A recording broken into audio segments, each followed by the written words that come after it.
ഓണത്തിന് അടപ്രഥമൻ ഉണ്ടാക്കാൻ വേണ്ടിയിട്ട് അട കിട്ടില്ല എന്ന് വെച്ച് വിഷമിക്കേണ്ട. നമുക്ക് വീട്ടിൽ തന്നെ എളുപ്പത്തിൽ എങ്ങനെ അട ഉണ്ടാക്കിയിട്ട് പ്രഥമൻ ഉണ്ടാക്കുന്നത് നോക്കാം കേട്ടോ.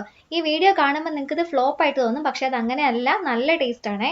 അതിനായിട്ട് ഇടിയപ്പത്തിനൊക്കെ എടുക്കുന്ന അരിപ്പൊടി 1/2 കപ്പിലോട്ട് ആവശ്യത്തിന് ഉപ്പും 1 സ്പൂൺ വെളിച്ചെണ്ണയോ നെയ്യോ ഒഴിച്ചു കൊടുത്ത് ഒന്ന് മിക്സ് ചെയ്തിട്ട് തിളച്ച വെള്ളം കുറേശ്ശെ ഒഴിച്ചു കൊടുത്ത് ഇടിയപ്പത്തിനൊക്കെ കുഴച്ചെടുക്കുന്നത് പോലെ ഒന്ന് കുഴച്ചെടുക്കണം. ഇനി നമ്മുടെ സേവനാഴിയിൽ പക്കാവടയൊക്കെ ഉണ്ടാക്കാൻ കിട്ടുന്ന ഒരു അച്ചില്ലേ, ആ അച്ച് ഇട്ട് കൊടുത്തിട്ട് ഇടിയപ്പം പിഴിഞ്ഞെടുക്കുന്നത് പോലെ ഞാൻ ഒരു വാഴയിലയിലേക്ക് അങ്ങ് പിഴിഞ്ഞെടുത്ത് കൊടുക്കുവാണേ. വാഴയിലയിലോട്ട് പിഴിഞ്ഞെടുത്ത് കഴിഞ്ഞാൽ നമുക്ക് ഇത് ഇളക്കി എടുക്കാൻ എളുപ്പമുണ്ടായിരിക്കും. ഇനിയിപ്പോൾ ഇല്ലാന്നുണ്ടെങ്കിൽ പ്ലേറ്റിൽ കുറച്ച് എണ്ണ തടവിയിട്ട് പിഴിഞ്ഞെടുത്താലും മതി കേട്ടോ.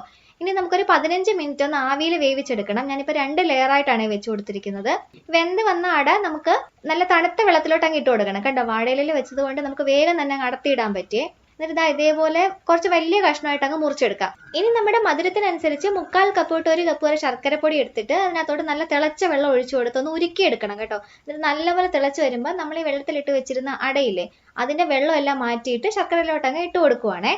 എന്നിട്ട് ഇത് ശർക്കരയിൽ കിടന്ന് നല്ലതുപോലെ അങ്ങ് തിളക്കട്ടെ കേട്ടോ. തിളച്ചങ്ങ് കുറുകി വരുമ്പോൾ നമ്മുടെ തേങ്ങയുടെ 2ാം പാല് ചേർത്ത് കൊടുത്ത് ചെറുതായിട്ട് ഇളക്കിയിട്ട് ഒന്ന് തിളപ്പിച്ചെടുക്കണം കേട്ടോ. ഇളക്കുമ്പോൾ നമ്മൾ ഒരുപാട് ശക്തിയിൽ ഇളക്കരുത്, അപ്പൊ നമ്മുടെ അട ഭയങ്കരമായിട്ട് അങ്ങ് പൊടിഞ്ഞു പോവേ. 2ാം പാൽ ചേർത്ത് കുറുകി വരുമ്പോൾ നമ്മൾ ഇതിലോട്ട് ചുക്കും ജീരകവും ഏലക്കയും കൂടെ പൊടിച്ച് ചേർത്ത് ഒന്നും കൂടി ഒന്ന് ചൂടാക്കി എടുക്കണം കേട്ടോ. ഇനി ഇതിനകത്തോട്ട് തേങ്ങയുടെ 1ാം പാലും കൂടെ ചേർത്തിട്ട് നല്ലതായിട്ട് മിക്സ് ചെയ്ത ശേഷം ഒന്ന് ചൂടാക്കി എടുക്കുക.